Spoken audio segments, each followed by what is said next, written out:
This is Actualize Freedom, straight talk on growing clicks and conversions on Amazon FBA from people doing it every day. Now here's your host, digital marketing acrobat, Danny Kenji Carlson.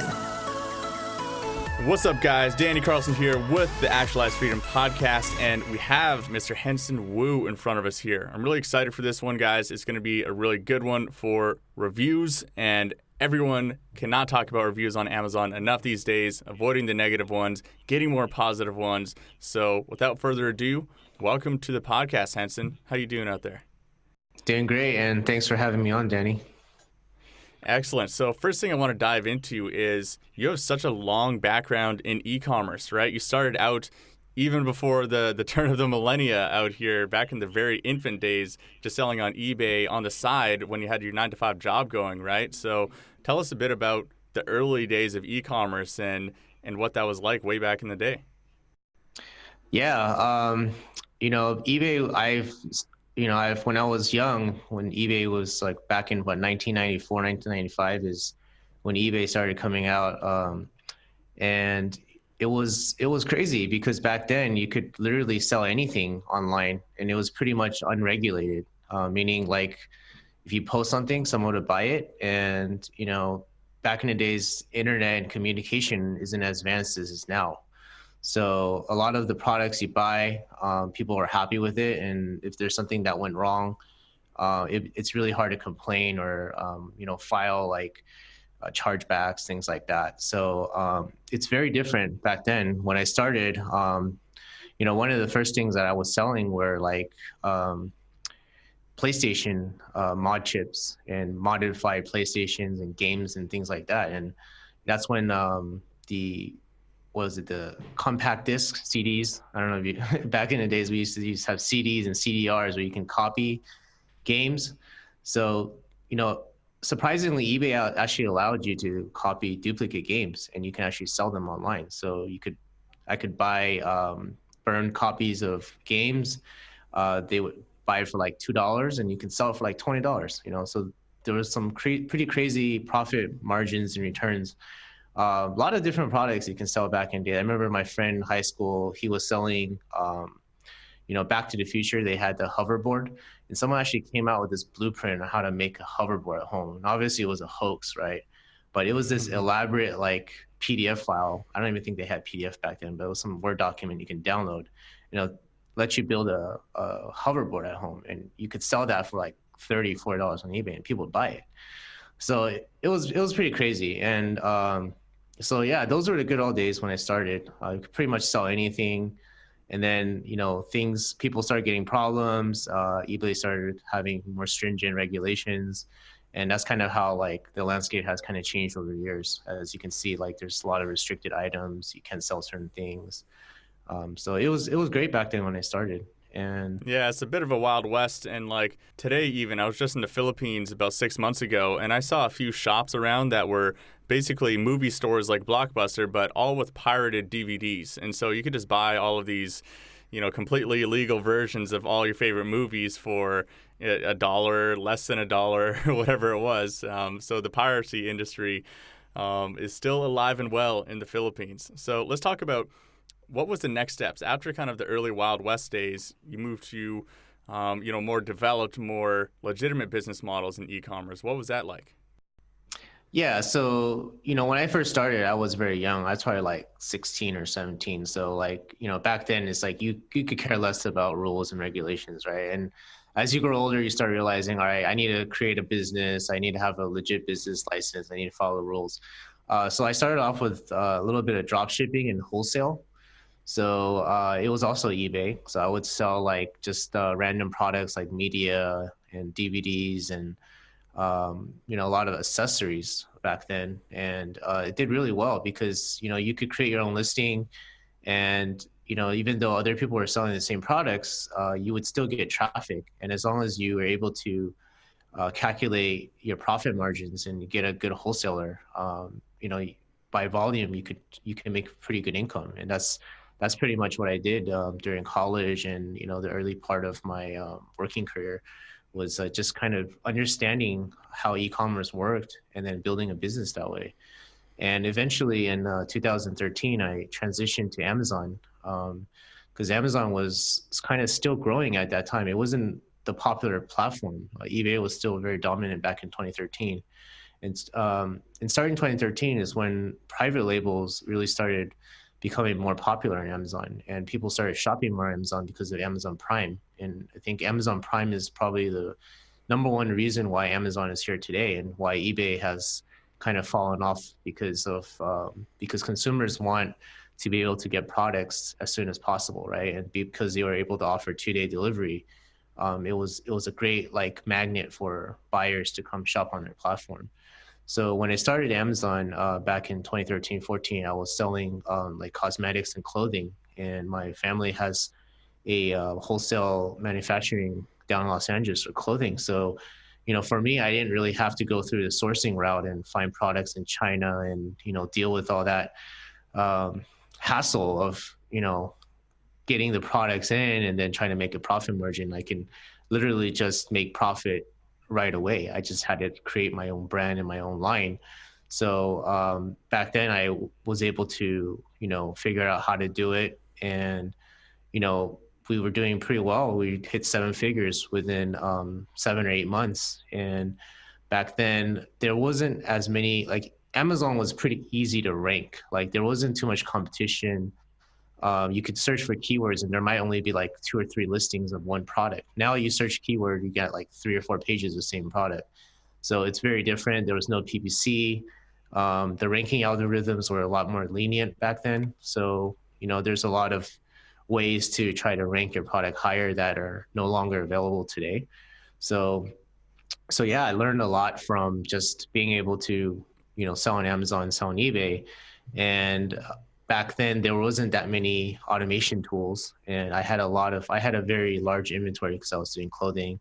There's a lot of different variations, color, sizes. So you can imagine I had, 5 to 10,000 ASINs or SKUs at one point, and I really needed some software to help pretty much manage my inventory, save myself time, send out messages, automated messages for reviews. And I've noticed that back then there wasn't too much of an option in terms of something that's very robust and had a lot of features. So that's how we got into FeedbackWiz, decided to develop some software for myself first, and then we made it mainstream. And now I'm 100% doing FeedbackWiz and software and no longer managing any more of Amazon sales. So yeah, so that was super valuable experience when you're in college and just learning the ins and outs of an e-commerce business. It allowed you to build this software business that you have today.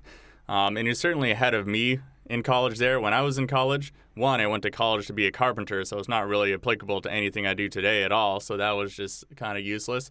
And two, I was just spending all my time trying to date women and go get drunk on the weekends. So that was also very useless. Maybe if I had learned about this eBay thing a little bit sooner, it would have been good. But you got me on that one there, Henson. So let's talk about what most people are listening to this episode for, which is all the juicy tips on the reviews. First off, let's start with the number one juiciest one. How do we get more positive reviews? Because everyone knows that reviews on Amazon are basically currency. So what are the things that you recommend to people? Let's say the top 3 things that someone can do to gain more positive reviews on Amazon. Yeah, so it really depends on what stage of the product you're at. Let's say you're just launching a brand new product. It's very difficult to get reviews on new products because you need sales to generate organic reviews. So for new products, I recommend use the early reviewer program on Amazon, where Amazon will actually get you reviews. So you can actually pay Amazon and they can get you a handful of reviews to start off. And then the second method I would recommend, which is not really Amazon, like Amazon doesn't really want you to do this, but you can have some of your friends and family like buy your products and review them, but don't do like too many. Don't get like 50 of your cousins to do it because Amazon can actually track where the reviews come from. You probably just want to sprinkle a few reviews here and there just to get a few reviews. Like I would say like 5 or 6 reviews for a new product is good enough. And then from there, you can do like PPC, right, to try to generate sales. And from those sales, you start collecting buyers of your actual product. And then for those buyers, you can basically solicit emails to them through email automation manually. That's what Feedback Wiz does, is we help automate the process of sending an email sequence to your actual buyers, and then you can ask them to leave a review. So there's a lot of strategy behind how you can get them to convert. And one of the other things I also suggest is product inserts. So product inserts are very valuable as well. So definitely if you're selling on Amazon, you want to create a very nice product insert. And in that product insert, you can ask them to leave your review.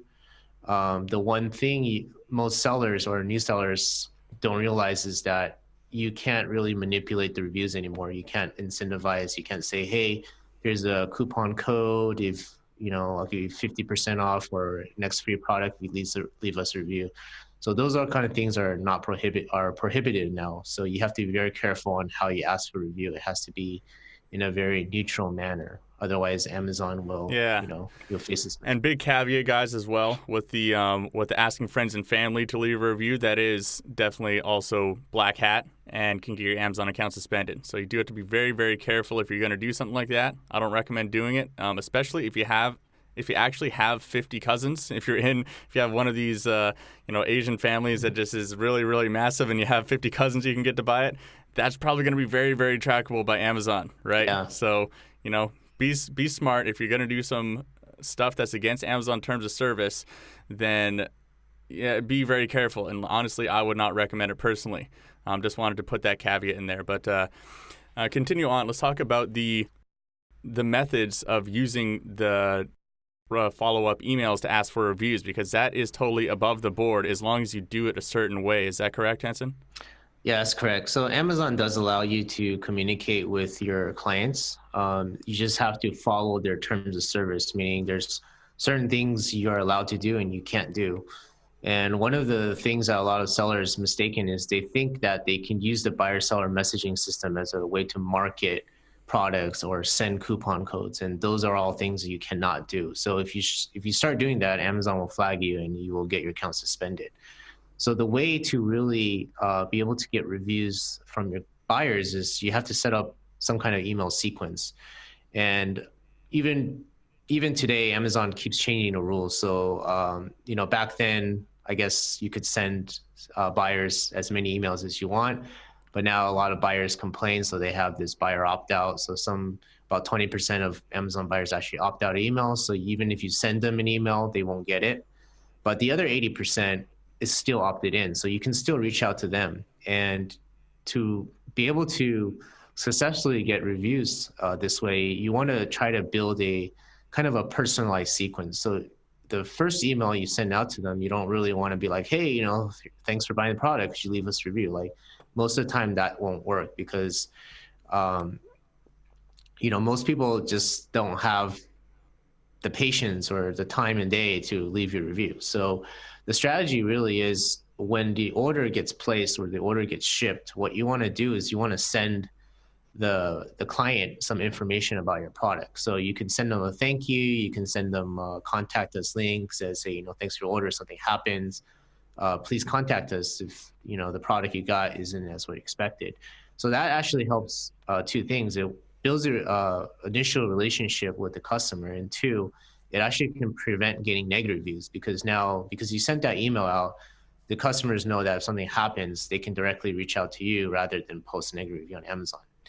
Now, the other strategy on the first email to send out, a lot of the advanced brand sellers that do is they will include like a attachment, like a PDF file that either gives them some information about the product, like how to use it, 5 tips on, keeping his product, keeping the longevity of the product, giving the customer some data in the beginning when they place their product is something really good, and people like that. So other strategy is you can embed like a video link on how to use the product, right? So if on Amazon product pages, a lot of times you'll see the last image is actually a playable video link that kind of shows you how the product works. You can do that through email automation. You can put that link inside the email, they can click on it, they can play it, and they can understand how the product works, right? So giving the customer some data before they ask them for review is actually one of the best things you can do. Now, that's the first email. The second email you want to send out is is pretty much the email to ask for a review. And you just want to be very direct and, just thank them, keep it simple. And in the email, you can just ask to, please leave us a review. Now, before, there was a lot of sellers that were doing messages that says, hey, if you had a great experience with our product, please leave us a review. Now, that's actually against terms of service because Amazon sees that as steering, meaning that they don't want you to only ask customers that had a good experience with the product to leave you a review. They want the review to be very unbiased. So you really can't have these if-then statements in emails anymore. And that's kind of something that's recently changed on Amazon in the last few months. So you got to be careful if you're sending out emails and you have if-then statements. You want to just keep it very neutral and just ask them for a review. Besides that, the most important thing really for customers to leave your review is the subject line in the email. So the email you send out, before they actually read the body of the text, really is the subject line you're sending. So if you're sending a subject line that says, hey, thanks for your purchase, could you leave us a review, ? Most people would think that's a great subject line. Most people open that email, but actually, that's actually one of the worst subject lines because when people read their inbox, they'll see that subject line, and a lot of times they'll just ignore the email or pass along because they already know what the subject of the email is. And, people might be busy at the time too. People might not want to leave your review. So you want to try to keep that subject line very, the information of the email very obscure. So you don't want to give away too much about what the email is about. So there's a lot of different strategies on what subject line works. One of my favorite subject lines, and one of the subject lines we recommend that has like open rates of 40% or more, is using the words like regarding your Amazon order ID. And then you can plug in the order ID variable using like an email automation software. And it looks like a very important email about your Amazon order, but it doesn't give enough information on what it's about. So the open rates on that is very high because people are more willing to click into it and read about it. So yeah, so the best tips I can get is, have a really good subject line to start off with. This podcast is brought to you by Kenji ROI, a complete done-for-you service for your Amazon listing creation and optimization. Everything from product photography, including lifestyle images with a real model, graphic design images and studio images, to the copywriting and keyword optimization, to videos and enhanced brand content if you're lucky enough to have brand registry. We also manage marketing when it comes to Amazon ads. And also, for some bigger sellers out there who might be interested in building a messenger list, we offer services creating the ManyChat funnels to follow up with customers for more reviews, to help build your own audience that you can launch new products to, help rank for new keywords, and there is Facebook ads management built into that as well for the right sellers. So if you want to learn more about Kenji ROI, head to KenjiROI.com. That is actually my middle name, Kenji, with the ROI added onto the end. Yeah, I really like that one about the order ID because that seems like it's something important, but it's not clickbaity and spammy, right? Because you can use all these other methods of, creating really curiosity-inducing headlines that might get someone to click. But if they clicked and it's a very misleading headline that's kind of clickbaity, then they probably feel tricked and they're just going to delete the email anyways, right? That's true. Yeah. Are there any other examples of subject lines that you've seen work really well, whether that's the actual review asking email or that first value information giving email that you mentioned earlier? Yeah, the value information email, you can probably keep that more direct because people like value. So if you say, hey, your Amazon order has shipped, here's some details about your product. Like that one does well because people like getting stuff, right? So they're more willing to open it. Now for the review email, some of the other subject lines that work well are, there's a trick that a lot of email marketers use is they use the word RE and then do RE : and then they'll have like a question on it. So it almost looks like, back in the days when you send emails, when someone replies to it, the email tool automatically generates an RE that kind of shows like, hey, I talked to this person already. So a lot of people automatically think that, this RE means that I've initially had a conversation with this person. So that actually gets very high open rates. But I don't really like that too much because, like you said, it's a little clickbaity. It's a little bit manipulative. So it kind of tricks them into thinking that they already had communication with you before. But that also gets very high open rates.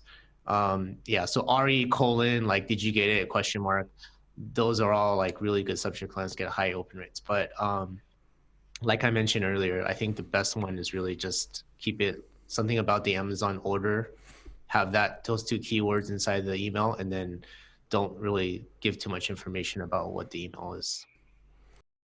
Awesome. And let's talk about also the flip side of things, not only getting good reviews, but preventing people from leaving negative reviews. Obviously, we can't be like phoning up our customers and asking them to remove their 1-star review or something like that, but there are things that Amazon sellers can do to reduce the amount of angry customers that will actually go onto Amazon and leave a negative review, right? So what are some of those things? Well, I mean, the really most important thing is like, don't sell a bad product, right? Because if you sell a good product, you're not going to get too many bad reviews. So if you're getting a lot of bad reviews, like it probably means that your product's not very good, right? It's or two, like some competitors, just writing bad reviews for you, which happens a lot. We see that, there's people, just companies just go out there and leave like really bad reviews for competitors. But I mean, so one, sell a really good product. Two is that first email that I mentioned earlier, that's the email where you want to give them as much information and also let them know that, hey, we have a lifetime warranty, or hey, we have 100% no questions asked money back guarantee, something like that. And then have that contact link inside that email to let them know that, hey, you can reach out to us anytime you have a question or issue. And in that email is supposed to help prevent getting negative reviews. Besides that, you really don't have too much communication with the buyer. So make sure that inside your product, if you have a manual or if you have the product insert, you want to have as much content or literature in there to basically let the buyer know that if there's a problem, you guys there's either have a phone number or email or whatever it is to basically help support the issue. So those are the best tips I can really give to prevent negative reviews. Now, so next question you might want to ask is, how do you actually get people to, a lot of people ask us, like, how do you get people to revise negative reviews, right? So for people not familiar, about a year ago, our tool actually would link every single review back to the order. So you could actually know exactly who wrote your review, even though, let's say you use Amazon customer or a pen name or something like that. We could actually detect it. But starting from last year, Amazon removed that capability. They no longer have the code in the backend to identify reviewers. So these days, it's really difficult to find out who left your review, right? So if they use like a pseudonym, like, like Spider-Man or something, like, there's no way you can really find out who that is. But most of the time, I'd say about 40% of the reviews on Amazon, people still use their real names. So you can actually still... Damn it, Spider-Man, leaving 1-star reviews. That's super Spider-Man. Yeah. But I mean, if you had a customer named Spider-Man, maybe you could find them. But you can download your customer database names, your inside Seller Central. So if you go to your Seller Central, I think it's like reports, like fulfillment reports. Inside fulfillment reports, you can actually download like a report that has, your buyer's names, the shipping address, phone number, all that information. And that is actually only stored in Amazon for 30 days. So you want to make sure you download that report every 30 days. Otherwise, you won't be able to see the past orders. Now, once you download that report, you can basically go to your reviews and look at that pen name and try to do a search to see if you can find that name in the buyer report. Now, if you find the name and it matches, then you have the order ID. If you have the order ID, now you have the way to communicate with them through buyer-seller messaging. So that's kind of the first step on how you identify the reviewer. Now, the second step is, how do you actually get them to remove or revise the review under TOS? Because Amazon actually doesn't allow you to say, hey, I'll give you a refund if you remove this review. That's actually against terms of service. And if you do anything like that, you're going to get suspended.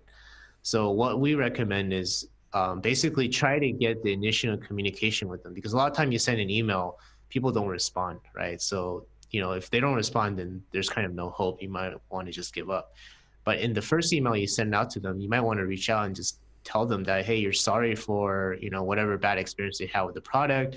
Hey, here's a I'll refund your money 100% back, or give you a full refund or ship you a brand new product, and just see if they'll take it, right? And then no questions asked. Don't ask them like for anything like, hey, if you remove your review or anything like that. Just send them an email. Just let them know that you'll either refund their money or give them a free like replacement, and then see if they respond, right? If they respond and take the offer, then go ahead and do it. Now, I assume that the product you're selling, you're willing to take a financial loss. If you're selling like a $5,000 like a laser machine or something, you probably won't do this. But if you're selling like like a trash can or something small, maybe it's worth it, right? So it really depends on your product. So if they're willing to take that offer, then you can give them the refund or send them the replacement, and then you can follow up with them another message. And what we usually recommend is you can let them know that, hey, because you wrote this product review for us, that's how I know about this, this default or this defect in the product, and I'm able to, improve my product for my future customers.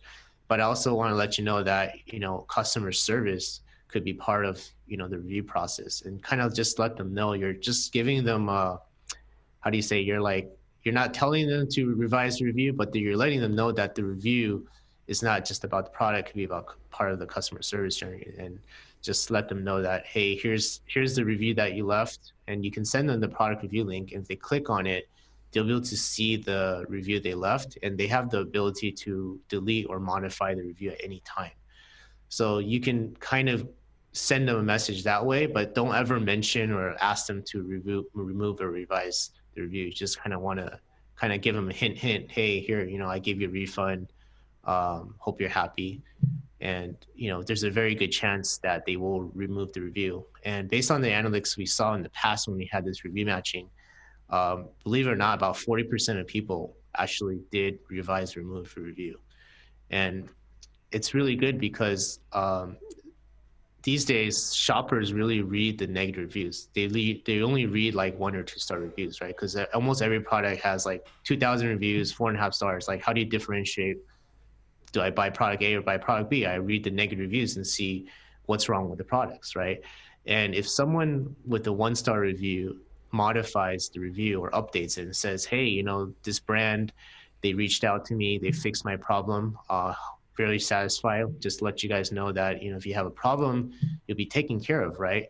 That will actually get more exposure than a glowing 5-star review that gets mixed into thousands of other reviews. So yeah, that's what I gotta say for, getting rid of negative reviews. Yeah, it sounds like a bit of an extensive and very specific process, but one that's very well worth it to have some processes in place to, like you said, download those reports every 30 days, make sure that it's something that you're staying on top of and monitoring, right? So speaking of the monitoring, there's also another part of your tool that offers some alerts for just really important things to stay on top of. And I want you to talk a bit about, what are the things that people should be monitoring, and what are the consequences for just missing some of these things that your tool can alert people of? Yeah, so part of our tool is the email automation, so we can help you send out these automated emails. The other part of our tool is we help you monitor seller reviews, seller feedback, listing changes, hijackers, buy box loss, things like that. So product reviews, like when someone writes your review on Amazon, there's no notification like seller feedback that someone left you a product review. You basically have to manually go on Amazon's product page, your product page, and then kind of scroll down and kind of filter. And it doesn't even filter by like recent reviews. It usually filters by top reviews. So you have to click on top reviews and then change it to most recent reviews. And then you'll be able to see, hey, someone left me a review recently or not.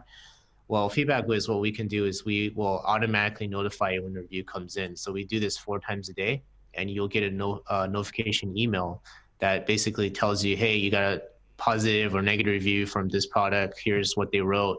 Here's a link to the Amazon site, and here's the link to Feedback Wiz. And our platform actually can display all your reviews in one screen. So let's say you're selling, 50 different ASIN products.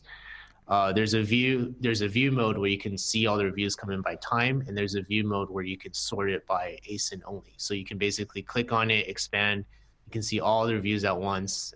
There's a search and a filter mechanism where you can search and filter by like star rating, by keywords, by time. There's a lot of features. It's a lot easier to manage than Amazon page. Now, why do you need to get review notifications? The main reason is that being able to read all your reviews at once, it's really something important for Amazon sellers, because you want to know what people are saying about your product, right? If there's something wrong with your product, the best way to know about it is through the product reviews. And if you can read them and see, hey, you know, this product has a deficiency in this section, I should go out there and spend some money and fix it, make it better, right? You get the instant feedback from that. Number two, anytime you get negative reviews, you want to be able to respond to that. So there's actually a little comment box for every review you get that allow you to actually comment on or reply to the review. Now that reply actually gets posted on Amazon. It's public. So as a brand manufacturer, whenever you get a negative review, the first thing you want to do is you want to log in as your brand manufacturer and respond and comment on it. So if someone had a bad experience with your product, you want to go in, you want to say, hey, you know, apologize for the issue. Here's our customer service number. Please feel free to reach out to us. We'll take care of you, something like that. And like I mentioned before, most shoppers these days read negative reviews. So if the shopper comes in and reads that review and then sees that, hey, the manufacturer commented right away and it's basically said that we'll take care of the issue, it gives them more confidence to buy your product. So that's pretty much the number one reason you want to monitor reviews. Some of the other notifications we have are like buy box and hijackers. So for people that are not familiar with hijackers, it's really people that are trying to sell your product either as counterfeit or trying to steal your sales. So as a private label seller, you're pretty much the only person selling that product. You should own it. For people that don't have brand registry, highly recommend you get brand registry. That way you can get rid of hijackers. But either way, people will jump on your listing and people will try to sell your product at some point. The faster you move to page one, the more hijackers you're going to get. And they're going to do whatever they can to try to get a piece of your pie. So without the alert to know that someone jumped on your listing, you're not able to react fast enough. And you know, by the time you realize, you probably lost like 30% of your sales already, because someone can jump on, sell a counterfeit product, take a portion of your sales, and you might not even know about it. So having hijacker alerts is extremely important. And when you get hijackers, that's a different, totally different topic to talk about. But there's strategies on how to get rid of them. But I won't go into details on that today.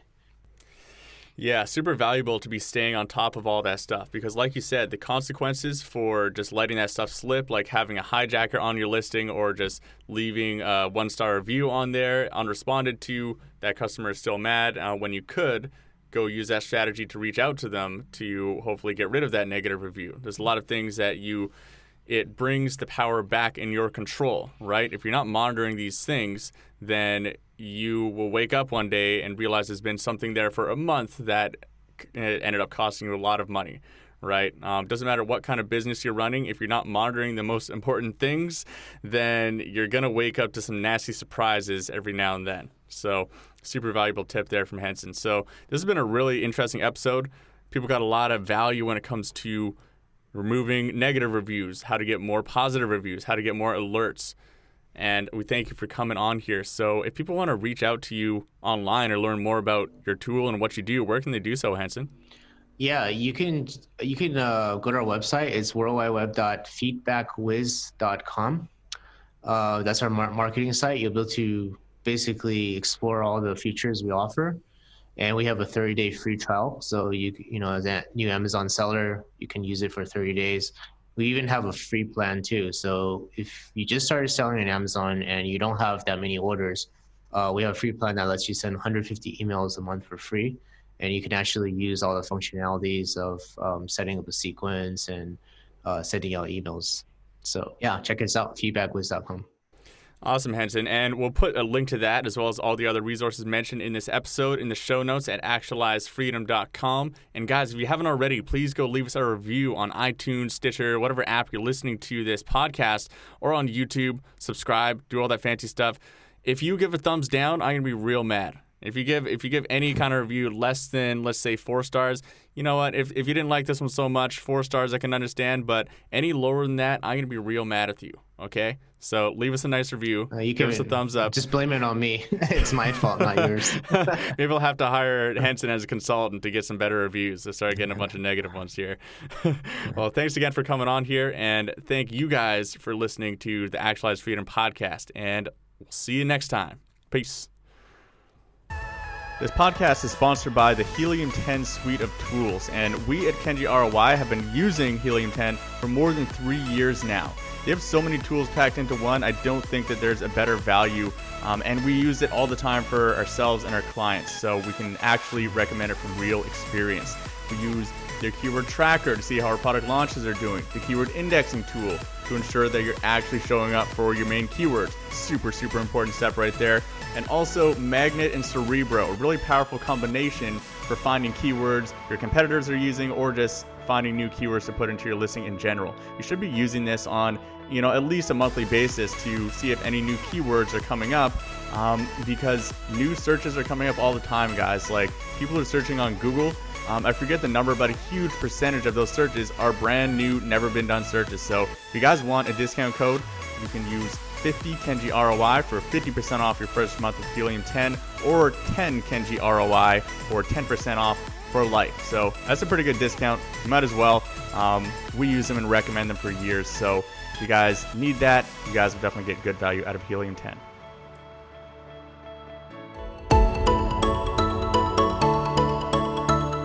For show notes and resources mentioned in this episode, visit kenjiroi.com.